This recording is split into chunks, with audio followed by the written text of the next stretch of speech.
Hello friends, welcome back to Motor Defined. मैं हूं आपका होस्ट और दोस्त अरिंदम घोष और एक बार फिर मैं आप लोगों के लिए एक ज़बरदस्त कंपैरिजन के साथ हाजिर हूं। जी हां दोस्तों, हाल ही में टीवीएस ने रेडा 125 में किकस्टार्ट वाली एडिशन लॉन्च करी है और आज हम लोग इसको कंपेयर करेंगे with its toughest competitor that is 2025 Honda SP125। जी हाँ दोस्तों, दोनों 125 सीसी की ऑफरिंग है। पावर टॉक अगर आप लोग देख रहे हैं काफ़ी सिमिलर है, फीचर भी काफ़ी मिलती जुलती है, लेकिन कुछ चीज़ें काफ़ी डिफरेंस आप लोगों को यहाँ पर क्रिएट करती हुई दिखेगी। अगर मैं स्पेशली यहाँ पर प्राइस के बारे में बताऊँ तो यही एक कन्फ्यूजन क्रिएट होती है, फिर खरीदी कौन सी जाए, SP125 या फिर रेडर 125। यही जो डाउट है आज मैं आप लोगों की क्लियर करने की कोशिश कराऊंगा with feature specification, price and mileage, so that video के एंड तक आप लोगों को क्लियर आइडिया मिल जाए कि आप लोगों के लिए SP खरीदनी सही होगी या फिर रेडा 125। और दोस्तों आगे बढ़ने से पहले very special thanks to Rahul TVS Krishnanagar for providing me this bike. बाकी SP तो दोस्तों अपनी ही बाइक है। तो चलिए दोस्तों अब यहाँ पर कंपैरिजन स्टार्ट करते हैं। अब दोस्तों राइड पे जाने से पहले दोनों ही बाइक की छोटी सी एक वॉक अराउंड शेयर करना चाहूँगा ताकि की डिफरेंसेस मैं आप लोगों को यहाँ पर बता सकूँ। रेडा में दोस्तों आप लोगों को वेव की मिल जाएगी जो कि आप लोगों को यहाँ पर SP125 में देखने में नहीं मिलेगी। दोनों में ही दोस्तों आप लोगों को यहाँ पर ऑल LED हेडलैम्प का जो सेटअप है ये आप लोगों को मिल जाएगा। 31 mm तक की टेलीस्कोपिक फोक, 80/100 सेक्शन की टायर आप लोगों को यहाँ पर दोनों में मिलेगी, लेकिन रेडर में 17 इंच की अलॉय व्हील है, SP में आप लोगों को 18 इंच की अलॉय व्हील मिलेगी। बाकी दोस्तों यहाँ पर कॉम्बी ब्रेकिंग सिस्टम या फिर synchronise braking technology, rear brake apply करने पर फ्रंट ब्रेक भी अप्लाई हो जाना, ये भी आप लोगों को यहाँ पर दोनों ही बाइक में जो है देखने में मिल जाएगी। बाकी दोनों ही बाइक में दोस्तों आप लोगों को यहाँ पर 240 mm की जो डिस्क है ये आप लोगों को मिलेगी, लेकिन रेडर में ये पेडल डिस्क है। तो ब्रेकिंग कितनी बेहतर होती है because of this pedal design, ये आगे चलते हुए बात हम लोग डेफिनेटली करेंगे। अब दोस्तों अगर यहाँ पर इंजन के बारे में बात करी जाए तो SP125 में यहाँ पर आप लोग को approximately 125 CC single cylinder air cool फ्यूलेटेड इंजन आप लोगों को यहाँ पर बिल्कुल मिलेगा 10.8 PS की पावर के साथ और 10.9 न्यूटन मीटर मैक्स टॉर्क के साथ आप बिल्कुल कह सकते हैं। बाकी किकस्टार्ट आप लोगों को यहाँ पर मिल रहा है और अभी किकस्टार्ट दोस्तों आप लोगों को यहाँ पर रेडर में भी देखने को मिल जाएगी। बाकी यहाँ दोस्तों आप लोगों को वही कहूँगा approximately 125 CC single cylinder 3 valve air oil cool फिलेटेड इंजन। तो दो चीज़ बढ़िया है दोस्तों, ऑयल कूलिंग एंड देन यहाँ पर आप लोगों को 3 वाल्व मिल रही है, ठीक है। तो आप कह सकते हैं रेडर में ये हल्की सी चीज़ आप लोगों को यहाँ पर बेहतर मिल रहा है। बाकी दोस्तों पावर फिगर अगर देखा जाए तो 11.4 PS तक की आप लोग को यहाँ पर पावर मिल जाएगी और 11.2 न्यूटन मीटर तक का टॉर्क आपको मिलेगा। बाकी सिर्फ सिंगल सीट में 11.2 न्यूटन मीटर का टॉर्क है। इसके अलावा रेडर की सीरीज़ में और जो 4 बाइक आपको मिलेगी उन सब बाइकों में दोस्तों आप लोगों को 11.75 न्यूटन मीटर टॉर्क मिल जाएगा इंटेलीगो के साथ असिस्ट होने की वजह से। तो ये दोस्तों मैंने आपको बताया है कि स्टार्ट भी आप लोगों को दोनों ही बाइक पे मिल जा रही है। अब क्योंकि इंजन के बारे में बात हो रही है दोस्तों, एक बार दोनों ही बाइक की आप एग्जॉस्ट साउंड सुन लीजिए। स्टार्ट करते हैं विद SP125।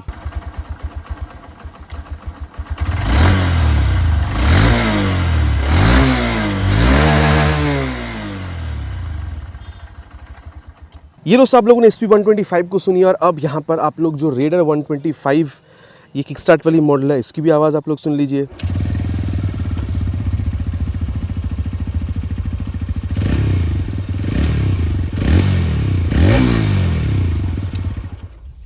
तो दोस्तों दोनों ही बाइक को आप लोगों ने यहाँ पर सुन लिया। बाकी आपको किसकी आवाज़ ज़्यादा बेहतर लगी नीचे आप लोग कमेंट में लिखकर बताना प्लीज़ नहीं भूलिएगा। रेयर सेक्शन में दोस्तों दोनों ही बाइक में आप लोगों को LED टेल लैम्प या फिर आप कह सकते हैं जो बल्ब टर्न इंडिकेटर्स है ये आप लोगों को मिल जाएगा।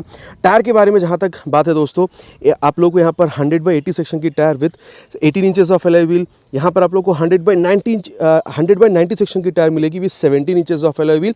तो यहाँ पर थोड़ी सी सेक्शन आपको बड़ी मिलेगी। बाकी 130 mm की आप लोगों को यहाँ पर ड्रम आप कह सकते हैं जो ब्रेक है आपको दोनों में मिलेगा। और साथ ही दोस्तों यहाँ पर SP में आप लोगों को ये डुअल हाइड्रोलिक शॉक एब्जॉर्बर जो है ये आप लोगों को यहाँ पर मिल रहा है, लेकिन रेडर में दोस्तों आप लोगों को यहाँ पर एडजस्टेबल मोनोशॉक सस्पेंशन जो है ये आप लोगों को यहाँ पर बिल्कुल मिलेगी। सीट हाइट की जहाँ तक बात है दोस्तों, रेडर में आप लोगों को 780 mm तक की मिल जाएगी, SP में आप लोगों को 790 mm तक की मिलेगी। अगर आपकी हाइट अराउंड 5'5" तक की है, दोनों बाइक को मैनेज करने में आपको प्रॉब्लम होनी नहीं चाहिए। यहाँ पर दोस्तों रेडर में 10 लीटर तक की टैंक, SP में 11 लीटर तक की टैंक आपको मिलेगी। बाकी वहाँ पर मेटल की है, यहाँ पर फाइबर के अंदर एक्चुअल टैंक मेटल की आपको मिलेगी और दोनों में ही आप लोग 55-60 किलोमीटर तक की माइलेज जो है वो आप लोग एक्सपेक्टेशन रख सकते हैं। जहाँ तक बात है दोस्तों ग्राउंड क्लियरेंस की, SP में 160 mm की और यहाँ पर 180 mm की आप कह सकते हैं रेडर में, तो ये थोड़ी सी बेहतर आपको बिल्कुल फील होती है। वेट के बारे में जहाँ तक बात है दोस्तों, SP125 अगर आप ड्रम वेरिएंट पे जाते हैं, फ्रंट में अगर ड्रम है तो 116 और क्योंकि यहाँ पर डिस्क है तो 117 किलोग्राम की वेट आपको मिलेगी। और यहाँ पर दोस्तों अगर आप लोग ये रेडर 125 में आ रहे हैं तो यहाँ पर आप लोगों को 123 किलोग्राम तक की जो ओवरऑल वेट है ये आप लोगों को यहाँ पर देखने में मिल जाएगी। अब दोस्तों अगर मीटर कंसोल देखा जाए तो दोनों में ही आप लोगों को यहाँ पर ये कंप्लीटली डिजिटल वाली चीज़ मिलेगी। रेडर में अगर मैं यहाँ पर इसको ऑन कर रहा हूँ तो पूरा एक बार यहाँ पर ये स्वाइप लेती है, स्पीडो, ओडो, टैको, गियर पोजिशन सेंसर, ये सारी चीज़ें आप लोगों को मिल जाएगी। 2 मोड के साथ, पावर में ज़्यादा परफॉर्मेंस, इको में ज़्यादा आप लोगों को माइलेज मिलेगा, क्योंकि पावर टॉर्क हल्का सा वहाँ घटता है। और अगर मैं आप लोगों को बताऊँ दोस्तों, तो यहाँ पर pass lamp, high beam, low beam, turn signal और हॉर्न दोस्तों ठीक ठाक है, बहुत लाउड नहीं है। और यहाँ पर नीचे इंजन किल का इंजन ऑन करने का स्विच मिल रहा है, बाकी एग्जॉस्ट साउंड मैंने आपको सुना ही है। मोबाइल चार्जिंग पोर्ट आप लोगों को यहाँ पर मिलेगा। अगर यहाँ पर आ रहे हैं दोस्तों, कम्प्लीटली डिजिटल आप लोगों को यहाँ पर भी देखने में बिल्कुल मिल जाएगी। लेकिन यहाँ पर चीज़ें दोस्तों खास ये, क्योंकि यहाँ पर आप लोगों को ब्लूटूथ मिलेगा, जो आप लोगों को रेडर की एटलीस्ट आप लोगों को स्प्लिट सीट पे जाने पे तब आप लोगों को वहाँ पर देखने में मिल जाता है। ठीक है, तो यहाँ पर दोस्तों आप लोगों को speedo, auto, tacho, gear position sensor के साथ क्योंकि ब्लूटूथ भी मिल रहा है, तो turn button navigation, call, SMS, in fact आप म्यूजिक जो है वो भी आप यहाँ पर इस्तेमाल कर पाएंगे। साथ ही दोस्तों मोबाइल चार्जिंग पोर्ट आप लोगों को यहाँ पर भी देखने में मिल जाएगा। High beam, low beam, password के लिए स्विच, ब्लूटूथ है तो टॉगल करने के लिए सारे स्विचेस, टर्न सिग्नल और यहाँ पर भी सिमिलर है दोस्तों, बहुत ज़्यादा लाउड नहीं है। और यहाँ पर दोस्तों आप लोगों को जो किल स्विच है दोनों ही बाइक में आप लोगों को यहाँ पर मिल नहीं रहा है। ठीक है, वहाँ पर भी आप लोगों को इंटेल इगो सिस्टम मिलता है, यहाँ पर भी आप लोगों को ये ऑटो स्टार्ट स्टॉप सिस्टम मिलता है। इसको भी दोस्तों आगे हम लोग टेस्ट करके बिल्कुल देखने वाले हैं। बाकी दोस्तों यहाँ पर मिरर में कितना अच्छा रियर व्यू देती है, ये भी दोस्तों आगे मैं आप लोगों को यहाँ पर चलते हुए बिल्कुल बताऊँगा। बाकी प्राइस के बारे में बात करते हैं दोस्तों। वेस्ट बंगाल कृष्णनगर के हिसाब से अगर स्पेशली मैं आप लोगों को बताऊँ तो रेडर आप लोगों को अप्रॉक्सीमेटली 1,13,000 तक कॉस्ट करेगी। लेकिन अगर आप लोग यहाँ पर SP 125 में आ रहे हैं दोस्तों, ये आप लोगों को 1,22,500 तक कॉस्ट करेगी। मतलब कह सकते हैं 9 से 10,000 के बीच में एक आप लोगों को गैप दिख रहा है, मतलब SP में आप लोग यहाँ पर ज़्यादा पे कर रहे हैं। तो मोटा मोटा दोस्तों यहाँ पर जो चीज़ें थी दोनों बाइक के बारे में, ये मैंने आप लोगों को यहाँ पर बता दी है। चलिए अब चलते हैं राइड पर एंड देन देखते हैं कि ओवरऑल दोनों को जब आप चला रहे हैं तो क्या आप लोगों को यहाँ पर फील में डिफरेंस मिल सकता है। अब भाई रेडर में पावर ज़्यादा है, लेकिन फिर भी इसी से स्टार्ट करेंगे ताकि एसपी में जाने के बाद कितनी ज़्यादा पावर में डिफरेंस है वो आप लोगों को यहाँ पर फील हो। ठीक है, अब बैठते से दोस्तों 780 mm की सीट हाइट है। ठीक है, अब बहुत ज़्यादा ऊंची आपको फील नहीं हो रही है, आपकी हाइट अराउंड अगर 5'5" तक की भी आराम से मैनेज कर पाएंगे। रेयर फिट 8 फुट पे गया, हल्का सा आपको झुकना हो रहा है। सीट दोस्तों कंफर्टेबल है, थोड़ी सॉफ्टर साइड पर आप कह सकते हैं। बाकी स्पेस में चाहे आप बैठ रहे हो, पिलन के साथ आप बैठ रहे हो, आपको प्रॉब्लम मेरे हिसाब से तो होनी नहीं चाहिए। और चलिए अब यहाँ पर राइड को स्टार्ट करते हैं। मैंने ऑलरेडी पावर मोड में यहाँ पर रखी हुई है और ये फर्स्ट गियर, सेकेंड, ये टॉर्क देखिए दोस्तों, ये आप लोगों को यहाँ पर कमाल की फील देती है। ठीक है, 11 आप कह सकते हैं 2 न्यूटन मीटर तक का जो टॉर्क है। बाकी दोस्तों क्लच अगर आप लोग देख रहे हैं तो मैं कहूँगा मिड साइड पर ही इन जनरल, लेकिन अभी आप लोगों को एसपी के मुकाबले थोड़ी सी आप लोगों को हार्डर फील हो सकती है। बाकी अगर आप लोग गियर शिफ्टिंग देख रहे हैं दोस्तों, तो हल्के से एफर्ट के साथ यहाँ पर ये जो अप या फिर डाउन शिफ्टिंग है ये आप लोगों को यहाँ पर बिल्कुल मिल जाएगी। बाकी दोस्तों एक इनिशियल फील के बारे में मैंने आप लोग को ओवरव्यू दे दिया। चलिए अब यहाँ पर इसकी एक्सेलरेशन टेस्ट करते हैं, देन यहाँ पर इसकी जो परफॉर्मेंस है उसके बारे में आगे बात करते हैं। We'll start the acceleration test already on first gear and power mode with three horns.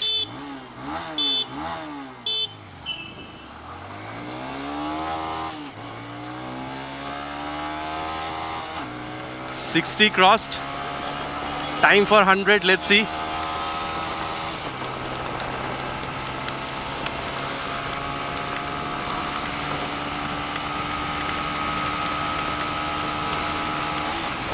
Shifted to 5th gear and 100 crossed. अब देखिए दोस्तों थोड़ा टाइम तो इसने लिया बिकॉज बाइक बिल्कुल ही नई है, इंजन अभी तक पूरी तरीके से खुली नहीं है। लेकिन हाँ 0 to 60 ये काफ़ी कम समय में अचीव करती है। कंपनी का 5.9 सेकेंड्स में कहना है। बाकी आप लोगों ने एक्चुअली मेरी वेट क्लोज टू 80 है अभी, तो उस वेट के हिसाब से कितनी जल्दी अचीव कर सकते हैं वो आप लोगों ने यहाँ पर देख लिया है। बाकी हाँ अगर आप लोग एक्सेलरेशन के हिसाब से अगर आप वाइब्रेशन देख रहे हैं दोस्तों, करीबन 75-80 के बाद आप लोगों को हैंडल बार्स पे जो वाइब्रेशन है थोड़ी सी समझ में आती है, लेकिन एनॉइंग बहुत ज़्यादा नहीं है। 95-100 तक मैं आप लोगों को इसकी क्रूजिंग स्पीड बता सकता हूँ अगर आप हाईवे क्रूजिंग स्पीड अगर आप देख रहे हैं तो। बाकी स्टेबिलिटी में बहुत ज़्यादा कोई प्रॉब्लम नहीं है दोस्तों, और इंजन हीटिंग इशू आपको बहुत ज़्यादा फील हो नहीं रही है।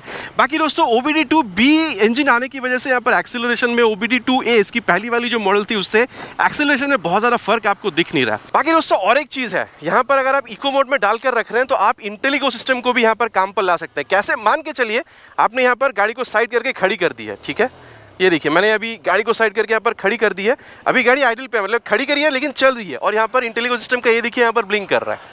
ठीक है, अभी देखिए गाड़ी बंद हो चुकी है। ठीक है, अब अगर हमें यहाँ पर दोबारा स्टार्ट करना है तो क्या करना है, जस्ट थ्रॉटल को मैं ब्लिप कर रहा हूँ, ब्लिप करके छोड़ दे रहा हूँ। अभी देखिए गाड़ी स्टार्ट है, और ये देखिए आरपीएम पे आपको दिख रहा होगा।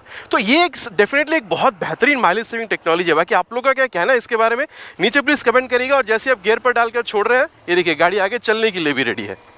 और दोस्तों अभी रेडर 125 के बाद यहाँ पर राइड को यहाँ पर स्टार्ट करेंगे विथ SP 125। अब देखिए सीट वहाँ 780 थी, यहाँ पर 790 mm की आपको सीट हाइट मिल रही है। तो 10 mm जो आप ऊंचा बैठ रहे हैं ऐसा आपको बहुत ज़्यादा फील नहीं हो रहा है। बाकी फील कहाँ होगा, ये देखिए वहाँ पर रेयर फिटेड फुटपेक था, यहाँ पर फ्रंट फिटेड है। वहाँ पर आपको हल्का सा झुकना हो रहा था, यहाँ पर उतना ज़्यादा झुकना नहीं हो रहा है, ऑलमोस्ट अपराइट आप बैठ रहे हैं। सीट भी कहूँगा दोस्तों रेडर में थोड़ी ज़्यादा कंफर्टेबल थी, वैसे तो दोनों ही कंफर्टेबल है, इसके मुकाबले रेडर थोड़ी सॉफ्ट आपको सीट में वो फील दे सकती है। बाकी देखिए स्पेस वहाँ पर भी था, स्पेस आप लोगों को यहाँ पर भी बिल्कुल देखने में मिल रहा है, इसमें कोई प्रॉब्लम मेरे हिसाब से आप लोगों को होनी नहीं चाहिए, ठीक है। और अब दोस्तों चलिए स्टार्ट करते हैं इसको। फर्स्ट गियर और ये सेकेंड गियर, ये टॉर्क देख रहे हैं, ये टॉर्क दोस्तों आप लोगों को दोनों ही बाइक में इनिशियली अगर आप लोग देख रहे हैं तो काफ़ी बेहतरीन आपको मिलेगी। इनफैक्ट ये कहना गलत नहीं होगा, इनिशियल रिस्पांस दोनों ही बाइक में आप लोगों को तगड़ा मिलेगा, बहुत ज़्यादा फर्क शायद ही आप लोग को समझ में आए, लेकिन समझ में आपको आएगी जब आप स्पीड इसकी ज़्यादा आप लोग जब जाएंगे, उसके बारे में बात करेंगे दोस्तों एक्सीलरेशन टेस्ट के बाद। लेकिन अभी अगर आप देख रहे हैं दोस्तों यहाँ पर ये क्लच, तो मैं कहूँगा दोस्तों दोनों ही, चाहे आप रेडर देख रहे हो या फिर यहाँ पर ये वाली बाइक, दोनों में ही आप लोगों को ये मिड साइड पर मिलती है, ठीक है, ना सॉफ्ट ना हार्ड। लेकिन अगर आप रेडर के मुकाबले यहाँ देख रहे हैं तो ये थोड़ी सी आपको सॉफ्ट देखने में मिल सकती है। बाकी दोस्तों अगर आप लोग यहाँ पर ये गियर शिफ्टिंग देख रहे हैं, तो चाहे आप अपशिफ्ट देख रहे हैं, आप डाउन शिफ्ट देख रहे हैं, रेडर में हल्का सा एफर्ट देना हो रहा था, यहाँ पर उससे भी कम एफर्ट में अप या डाउन शिफ्टिंग हो जा रही है। लेकिन रेडर में दोस्तों वो गियर फंसने वाली वो जो बात है ना, वो आप लोगों को वहाँ पर मतलब बहुत ज़्यादा देखने में मिलती नहीं है। बाकी मैंने बहुत बारी राइड करा हुआ है रेडर को, वहाँ पर मुझे आज तक वैसे कुछ देखने में मिला नहीं है, ठीक है। बाकी अब आप लोग समझिए दोस्तों मैं क्या कहने की यहाँ पर कोशिश कर रहा हूँ। और अब दोस्तों यहाँ पर क्लच गियर के बारे में बात हो रही है, तो चलिए यहाँ पर जो एक्सीलरेशन टेस्ट है उसको भी कंप्लीट करते हैं, देन यहाँ पर परफॉर्मेंस के बारे में आगे बात करते हैं। Will start with 3 horns, already is on first gear.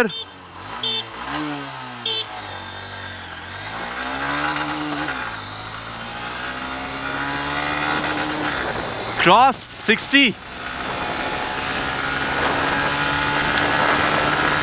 Perfect shifting, crossed 80. Let's go for 100 now.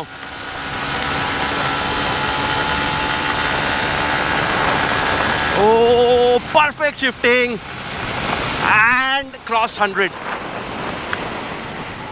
देखिए दोस्तों सीधी सी बात है, ठीक है, वाइब्रेशन के मामले में दोस्तों देखिए रेडर में आप लोगों को थोड़ी सी तो मिलेगी, 80-85 के बाद जो आप लोगों को मिलती है, यहाँ पर आप लोगों को 90 तक भी बहुत ज़्यादा समझ में नहीं आता है। तो स्मूथनेस के मामले में यहाँ पर SP 125 आप लोगों को थोड़ी सी बेहतर बिल्कुल दिख सकती है, ये तो कहना पड़ेगा, ठीक है। और जहाँ तक बात है दोस्तों कि आप लोगों को स्टेबिलिटी कितना मिल रहा है, देखिए मैं कहूँगा दोनों में ही स्टेबिलिटी आप लोगों को ऑलमोस्ट सिमिलर ही मिल रहा है।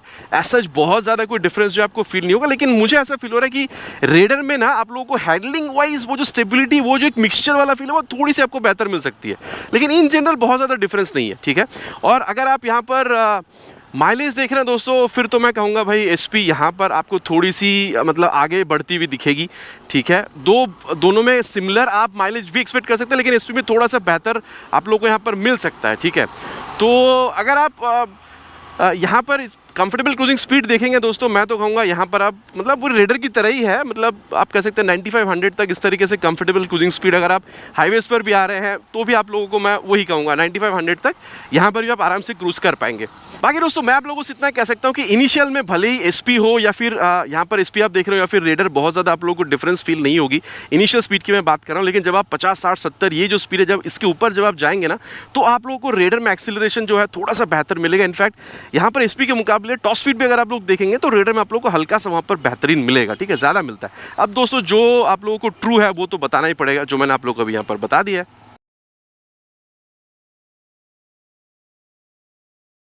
और दोस्तों अब यहाँ पर इस बाइक की जो ब्रेक है उस बारे में बात करते हैं। चलिए इसको ले चलते हैं करीबन 60 से 70 के बीच में, एंड देन जो फ्रंट ब्रेक है उसको यूज़ करेंगे। और ये दोस्तों 67 पे ले जाके फ्रंट ब्रेक, पीछे कोई था नहीं दोस्तों, देख कर यहाँ पर ब्रेकिंग करिए। देखिए मैं कहूँगा दोस्तों 240 mm की डिस्क ब्रेक के हिसाब से जितनी बेहतरीन रिस्पांस आप लोग को यहाँ पर फ्रंट ब्रेक से मिलनी चाहिए, उतनी ही बेहतर रिस्पांस आप लोग को यहाँ पर मिल रही है, इसमें कोई दो राह नहीं है, ठीक है। मतलब सही रिस्पॉन्स है दोस्तों, मतलब झट से नहीं रोक देती है लेकिन ठीक ठाक रोकती है, ठीक है। और अब दोस्तों यहाँ पर इसकी जो रियर ब्रेक है इसको भी हम लोग टेस्ट करेंगे, थोड़ी सी यहाँ पर क्लियर करते हैं, जी हाँ, ट्रैफिक को। और अब यहाँ पर 60 तक ले जाएंगे इसको भी, और देन इसकी जो रियर ब्रेक है उसको टेस्ट करेंगे। पीछे वैसे कोई है नहीं, और 60 पे ले जाके रियर ब्रेक।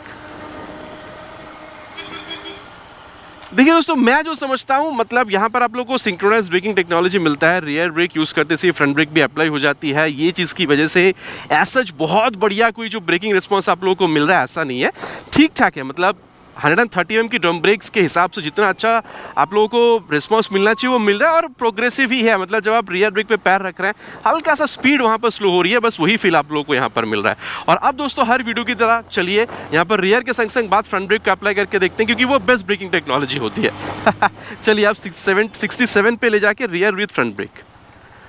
तो ये दोस्तों कहीं ना कहीं जब आप देख रहे हैं रियर के संग संग बात जब आप फ्रंट ब्रेक का इस्तेमाल कर रहे हैं तो यहाँ पर ब्रेक रिस्पांस जो आप लोगों को बेहतर मिल रहा है, मतलब काफ़ी खास मिल रहा है, ये आप लोग यहाँ पर बिल्कुल कह सकते हैं। ओवरऑल ब्रेकिंग रिस्पांस आप लोगों को यहाँ पर काफ़ी बेहतर मिलेगी। और दोस्तों अब बात करेंगे इस बाइक की ब्रेकिंग के बारे में। पीछे वैसे कोई है नहीं, ले चलेंगे इसको अराउंड 62 पे ले जाके फ्रंट ब्रेक। अब दोस्तों ब्रेकिंग फ्रंट ब्रेक ठीक है, देखिए मैं तो कहूँगा रेडर में 240 थी, यहाँ पर भी 240 mm की ही डिस्क ब्रेक मिल रही है। और इनफैक्ट दोस्तों वेट में 5-6 किलोग्राम का ही फ़र्क है, तो बहुत ज़्यादा ब्रेक में यहाँ पर जो फ़र्क आपको समझ में आ रहा है फ्रंट में, ऐसा मैं बिल्कुल नहीं कहूँगा। लेकिन हाँ, दोनों में ही काफ़ी बढ़िया ब्रेकिंग आपको मिलेगा। एक फ़र्क ये मिल रहा है, रेडर के मुकाबले यहाँ पर ये जो आप लीवर देख पा रहे हैं ये थोड़ी सी सॉफ्ट आपको मिल जाएगी, तो यहाँ पर एक डिफरेंस आपको फील हो रहा है अगर आप रेडर के मुकाबले इस बाइक को देख रहे हैं तो। ठीक है, बाकी दोस्तों अब इसकी जो रियर ब्रेक है इसको भी टेस्ट करेंगे, ले चलेंगे करीबन 50 पे और 51 पे ले जाके रियर ब्रेक। देखिए दोस्तों अगेन मैं कहूँगा रेडर में भी आप लोगों को 130 mm तक की ड्रम ब्रेक मिल रही थी, यहाँ पर भी सेम है। इनफैक्ट अगर आप देख रहे हैं तो दोनों में रिस्पांस भी आप लोगों को काफ़ी सिमिलर ही मिल रहा है, इसमें बहुत ज़्यादा डिफरेंस जो है वो आप लोगों को यहाँ पर फील नहीं होगी।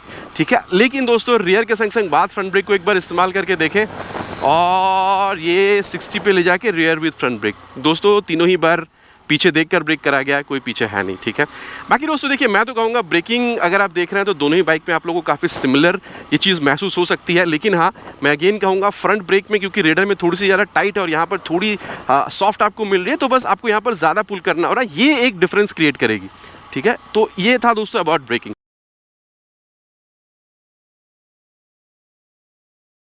अब देखिए दोस्तों सस्पेंशन की अगर मैं आप लोगों से बात कहूं तो सीधे से मैं इतना कह सकता हूं कि यहाँ पर आप लोगों को टेलीस्कोपिक फोक फ्रंट में मिल रहा है। ठीक है, इन मिड साइड है, बहुत सारा झटका आपको फ्रंट से तो समझ में आएगा नहीं, लेकिन जब आप रियर सस्पेंशन देखेंगे ना, जो आप लोगों को यहाँ पर आप कह सकते हैं मोनोशॉक मिल रहा है, तो यहाँ पर हल्का सा आप लोगों को जब आप गड्ढों पर जाएंगे तो हल्का सा झटका आपको फील कराएगी। लेकिन वही दोस्तों ये टेलीस्कोपिक फोक और मोनोशॉक सस्पेंशन का ये जो एक सेटअप में ओवरऑल फील जब आप इस तरीके से हाईवेज पर चलाएंगे, ठीक है, high speed top speed cornering जब आप करेंगे, तो ये एक बहुत बेहतरीन जो ओवरऑल फील है वो आपको दे सकती है। तो फ्रंट में आपको मिड साइड पर मिलेगी ना सॉफ्ट ना हार्ड, लेकिन रियर में आपको हल्का सा स्टिफनेस जो है सस्पेंशन में से देखने में मिल सकती है।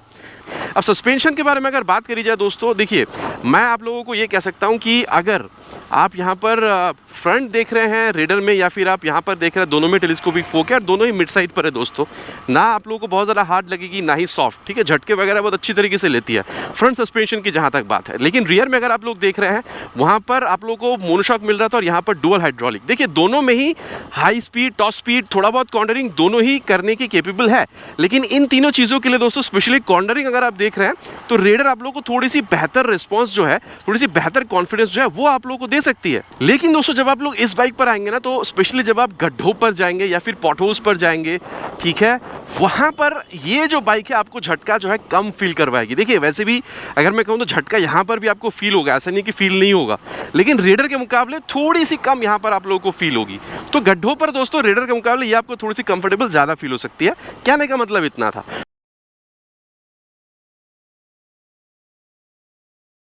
और अब दोस्तों इस बाइक की जो ओवरऑल फील है, हैंडलिंग है, इस बारे में बात करते हैं। सबसे पहले यहाँ पर ये जो टर्न है ये मैं आप लोगों को यहाँ पर लेके बताऊँ। ये देखिए छोटी सी जगह पर भी आप टर्न ले सकते हो, और देखिए बाइक को मैंने लीन भी काफ़ी करी थी लेकिन छोटे स्पीड पर करी थी, तो मुझे यहाँ पर कॉन्फिडेंस की कोई कमी जो है वो मुझे यहाँ पर फील नहीं हुई। तो ये श्रेय जाता है सस्पेंशन को। सस्पेंशन काफ़ी अच्छी तरीके से यहाँ पर काम कर रही है, स्पेशली ऑन रोड परफॉर्मेंस अगर आप देख रहे हैं। ठीक है, एंड देन अगर देखा जाए दोस्तों ये जो रियर व्यू मिरर है काफ़ी अच्छा खासा रियर व्यू दे रही है। सीट जो है काफ़ी ज़्यादा कंफर्टेबल है। हाँ, आपको हल्का सा यहाँ पर झुकना होता है, लेकिन सीट कंफर्ट जो है वो आप लोगों को यहाँ पर काफ़ी सही मिल रहा है। मतलब थोड़ा सा वो स्पोर्टी फील के साथ यहाँ पर आप लोगों को वो जो एक सीट सीट कंफर्ट है वो भी आप लोगों को मिल रहा है फैमिली के साथ राइड करने के लिए, ठीक है। पीछे आप लोगों को मतलब जो एक सिंगल सीट मिल रहा है उस वजह से आप लोगों को अच्छी खासी यहाँ पर एक कंफर्ट भी फील होगी अगर आप पिलियन के साथ भी राइड कर रहे हैं, स्पेशली कंफर्ट पिलियन को फील यहाँ पर ज़्यादा होगा, ठीक है। और साथ ही दोस्तों यहाँ पर स्पीडो ओडो टैको अगर आप लॉन्ग राइड्स के लिए निकल रहे हैं तो यहाँ पर आप लोगों को ये जो मोबाइल चार्जिंग पोर्ट वगैरह है ये सारी चीज़ें भी आप लोगों को यहाँ पर डेफिनेटली देखने में मिल जाती है, ठीक है। तो ओवरऑल मैं कहूँगा दोस्तों थोड़ी सी स्पोर्टी आपको अगर मतलब दिखने में बाइक चाहिए थी, थोड़ी सी स्पोर्टी फील चाहिए बैठने में, आवाज़ आप लोगों को थोड़ी सी वो स्पोर्टी चाहिए, येट एक कंफर्टेबल राइड अगर आपको चाहिए और आप डरते थे कि भाई मुझे यहाँ पर ये बैटरी अगर बाइक की ख़राब हो गई तो मैं बाइक को ऑन कैसे करूँगा, उसलिए कंपनी ने यहाँ पर अभी ये जो किकस्टार्ट है वो भी कंपनी ने यहाँ पर बिल्कुल प्रोवाइड करती है। हैंडलिंग के हिसाब से दोस्तों बाइक आप लोगों को 125 सीसी में काफ़ी बढ़िया मिलेगा, एक्सेलरेशन और आप कह सकते हैं कि ब्रेकिंग तो यहाँ पर इसकी आपको अच्छी मिल ही रही है था। और वहीं अगर आप लोग ओवरऑल अगर आप लोग देख रहे हैं दोस्तों तो जब आप इस तरीके से करने की कोशिश कर रहे हैं 6-7 किलोग्राम जो बाइक हल्की है वो आप लोग एक्चुअल में चलाते हुए फील हो जाएगा, ठीक है, कि ये थोड़ी सी हल्की है। बाकी इस तरीके से करने पर भी रेडर की तरह ये भी आप लोगों की बात मान रही है, इधर उधर मतलब आप कंट्रोल लूज़ नहीं कर रहे हैं। और साथ ही दोस्तों अगर आप देख रहे हैं रियर व्यू मिरर काफ़ी अच्छा खासा रियर व्यू दे रही है, बाकी यहाँ पर 130 किलोग्राम की वेट आप लोगों को मिल रही है। अब देखिए speedo auto tacho gear position sensor Bluetooth connectivity, ठीक है, मोबाइल चार्जिंग पोर्ट सब कुछ आप लोग को यहाँ पर मिल जा रहा है। बाकी एक चीज़ है दोस्तों स्पेस में तो दोनों में कमी नहीं है, लेकिन यहाँ पर जो आप थोड़ी सी ज़्यादा अपराइट बैठ रहे हैं, थोड़ा सा सामने की तरफ जो आप पैर करके यहाँ पर बैठ रहे हैं, इस वजह से मैं कह सकता हूँ वैसे तो दोनों को ही आप एकदम रगड़ के सिटी राइड्स के लिए यूज़ करने वाले हैं, कोई प्रॉब्लम नहीं है। लेकिन कभी अगर ओकेशनल लॉन्ग राइड का प्लान बन गया तो ये राइडर पोजीशन के हिसाब से अगर आप देख रहे हैं तो ये आप लोगों को थोड़ा आप कह सकते हैं एट अ स्ट्रेच ज़्यादा दूर तक जाने में ये थोड़ा ज़्यादा आप लोगों को हेल्प कर सकती है, ठीक है। बाकी दोस्तों बात हो चुकी है कि दोनों ही बाइक में आप लोगों को चीज़ें मिल क्या रही है। चलिए अब चलते हैं यहाँ पर कंक्लूजन में, देन देखते हैं कि आप लोगों के लिए रेडर एक्चुअली खरीदना सही होगा या फिर आप लोगों के लिए एसपी सही रह सकती है। और दोस्तों अब सत्यवचन की घड़ी, कंक्लूजन का समय कि फिर आप लोगों के लिए एसपी सही होगी या फिर रेडर। देखिए दोस्तों प्राइस डेफिनेटली एक बड़ा फैक्टर है। दोनों अगर आप लोग देख रहे हैं दोस्तों आप लोगों को सबसे बड़ा एक जो डिफरेंस दिखेगा जो कि रेडर के मुकाबले एसपी में आप लोगों को यहाँ पर ज़्यादा बेहतर मिल रहा है, इस प्राइस पॉइंट को अगर आप लोग नज़र में रख रहे हैं तो वो है इसकी ये ब्लूटूथ कनेक्टिविटी, ठीक है, जहाँ पर आप लोगों को terminal navigation, call, SMS alert, ये सारी चीज़ें आप लोगों को यहाँ पर मिल रही है। देखिए दोस्तों मैं तो कहूँगा कि अगर आप लोगों की बजट आपको 1,10,000 यहाँ इस रेंज में अगर आप लोग को अलाउ कर रही है, आपको एक फैमिली के साथ राइड करने के लिए, डेली कम्यूट के लिए एक बाइक चाहिए जहाँ पर सीट भी कंफर्टेबल हो, माइलेज भी आप लोगों को 50-60 तक मिल जाए, ठीक है, डिजिटल कंसोल, लाइट आप लोगों को LED वगैरह की चाहिए थी, ठीक है, आपको आवाज़ भी अच्छी चाहिए, एक्सेलरेशन के साथ साथ आप लोगों को ब्रेकिंग भी अच्छी चाहिए, 1,10,000 के आसपास ये वाली जो एक बजट है दोस्तों, इसमें रेडा 125 single seat with this kickstart update आप लोगों के लिए बहुत बेहतरीन बाइक हो सकती है। लेकिन दोस्तों अगर आप लोगों को Honda as a brand own करना है, आप थोड़ा वो होंडा की रिलायबिलिटी वाली जो चीज़ है उस पर आप जाना चाहते हैं, आप चाहते हैं कि आप 5-10 हज़ार रुपये आप ज़्यादा पे करेंगे लेकिन आप लोगों को वो turn button navigation, call, SMS, ये सारी चीज़ें आप लोगों को एक्स्ट्रा चाहिए, म्यूज़िक, मतलब आप एक एडवांस्ड कंसोल अगर आप लोग चाह रहे हैं और चाह रहे हैं कि रेडर जैसे ही आप लोगों को ब्रेकिंग, ठीक है, या फिर आप कह सकते हैं एक्सेलरेशन वगैरह आप लोगों को मिल जाए, लेकिन अगेन कहूँगा होंडा की रिलायबल इंजन के साथ आप 5-10 हज़ार रुपये और पे करने के लिए ज़्यादा रेडी हैं, ठीक है, और चाहते हैं कि आपको मीटर और ज़्यादा एडवांस्ड मिले, मेरे ख्याल से दोस्तों आप लोगों के लिए ये जो SP 125 है ये भी आप लोगों के लिए एक बहुत बेहतरीन ऑप्शन बन सकती है। अब दोस्तों दोनों ही बाइक में आप लोगों को चीज़ें क्या मिल रही है, वॉक अराउंड, राइड, कंपैरिजन, सब कुछ मैंने आप लोगों को बता दिया। बाकी अब आप लोग क्या समझते हैं after this kickstart update in आप कह सकते हैं सिंगल सीट आप रेडा 125 खरीदेंगे या फिर SP 125 खरीदेंगे, नीचे कमेंट पे लिखकर बताना प्लीज़ नहीं भूलेगा, इट्स माई रिक्वेस्ट। आशा करता हूँ वीडियो आप लोगों को पसंद आई होगी। दोस्तों आपको पता है पसंद आए तो क्या करना है, भाई को मोटिवेट करने के लिए वीडियो में एक लाइक, और अगर आप चैनल पर पहली बार आ रहे हैं तो सब्सक्राइब करके बेल बटन को ऑल पे हिट करना प्लीज़ नहीं भूलिएगा। अगर इट्स माई रिक्वेस्ट, बहुत जल्द आप लोगों से चैनल पर मुलाकात होगी एक नए वीडियो में बाइक स्कूटर के साथ। Till then ride safe and जय हिंद।